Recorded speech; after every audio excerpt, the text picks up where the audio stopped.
The text came at midnight. Just one line, stripped of warmth. This year, just your sister's family. I stared at the screen, my chest hollow. Not even a phone call, not even an excuse. Just a dismissal, like I was an afterthought. For years, I bent myself small to fit into the corner of my father's affection. But that night, clarity settled in. I would not beg for a seat at his table. I would build my own, and I would make sure he saw it. It wasn't always this way. When Mom was still alive, Thanksgiving meant laughter that carried through the house, her cooking filling every corner. Dad wasn't tender, but he was present. At least, he played the part. After she passed, the cracks widened. My sister slid into the role of favorite. Dinners with her, trips with her kids, praise reserved only for her. I was tolerated, at best. When I pointed it out once, Dad's answer was sharp. Stop being dramatic. Family doesn't keep score. But he kept score. Every year. The text proved it. This time I didn't spiral. I didn't plead. I didn't even reply. Instead, I planned.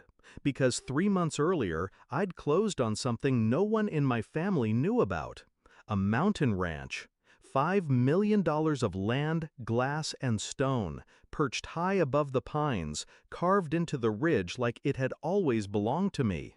I had worked in silence, built in silence, and now silence would become my sharpest weapon. The week before Thanksgiving, I called everyone but him. Uncles, cousins, old friends, neighbors who used to watch me from their porch when Dad forgot to pick me up from school. Each invitation was laced with warmth. Come eat with me. Bring the kids. You'll see. No one asked where. I wanted it to be a surprise. And when the day came, the mountain came alive. The driveway filled first. Luxury SUVs, old beat-up trucks, a caravan of faces I hadn't seen in years. Then the sound, laughter echoing against the ridges, boots crunching on gravel, kids racing through the snow-dusted fields. Inside, the ranch glowed. High ceilings, fireplaces roaring, long tables groaning under the weight of food. A feast no one expected from me, the forgotten one. Every smile, every hug, every toast tasted like justice. I kept my phone on the counter, face down. It buzzed once, twice, then again.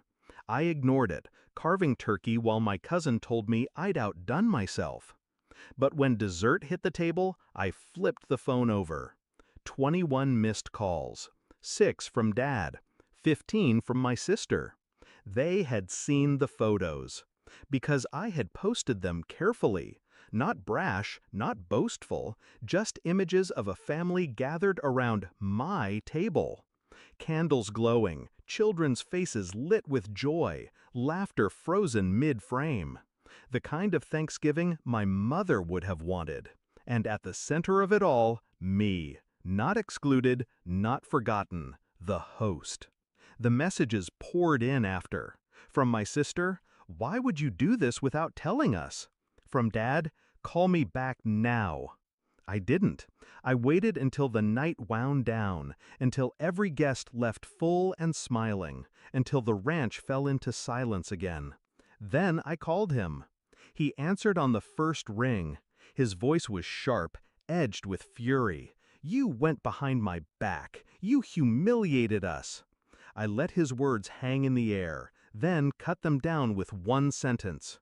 "You told me not to come." I listened. Silence. Then, for the first time in years, his voice cracked.